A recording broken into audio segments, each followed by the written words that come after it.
전남 신안 해상에서 발생한 여객선 좌초 사고와 관련해 해경이 운항 내내 선장실에 있었던 선장에 대해서도 구속영장을 신청했습니다. 1등 항해사와 조타수는 어제 구속됐는데요. 해경은 사고 당시 관제 업무에 문제가 없었는지도 수사하고 있습니다.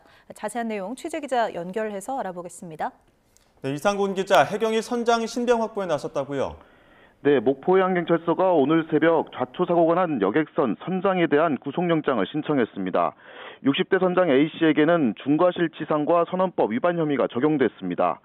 해경은 선원 7명을 참고인으로 조사해 선장이 운항 내내 선장실에만 있었다는 사실을 확인했습니다. 최근 2년 동안 좁은 수로를 하루 2번씩 왕복하면서 조타실에 나오지 않았다는 진술까지 확보한 것으로 전해졌습니다. 이에 1등 항해사는 선장이 보고받으면 조타실에 한 번씩 나온 적 있다고 진술했고, 선장은 방에 달린 화면으로 바깥 상황을 모두 파악하고 있었다고 해명한 것으로 알려졌습니다. 하지만 선원법에는 항구를 출입할 때와 좁은 수로를 지나갈 때는 선박의 조정을 선장이 직접 지휘하도록 규정하고 있습니다.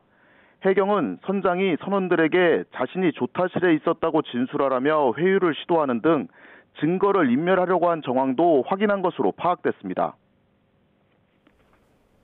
어제 1등 항해사와 조타수는 구속됐는데요. 해경은 관제센터에 대한 수사도 진행하고 있죠. 네, 여객선 좌초 사고를 낸 혐의로 긴급 체포된 1등 항해사와 조타수는 어제 구속됐습니다.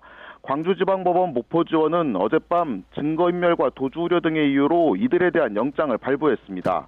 두 사람은 지난 19일 저녁 전남 신안 해상에서 항로 변경 시점을 놓쳐 여객선 좌초 사고를 낸 혐의로 받고 있습니다. 해경 조사 결과 항해사는 조타실에서 휴대전화로 뉴스를 보다가 충돌 13초 전에야 위험을 인지한 것으로 확인됐습니다. 해경은 사고 선박에 대한 관제 업무가 제대로 이루어졌는지에 대해서도 수사하고 있습니다. 목포광역 해양교통관제센터는 사고 당일 여객선의 항로 이탈을 파악하지 못했고, 여객선이 좌초돼 신고가 들어올 때까지 4분 동안 사고 사실을 몰랐던 것으로 파악됐습니다.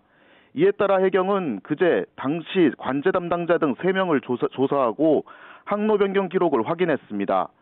또 모의 실험을 통한 검증 작업을 진행하고 이미 제출받은 휴대전화와 석 달치 항로 변경 기록 등을 분석하고 있습니다.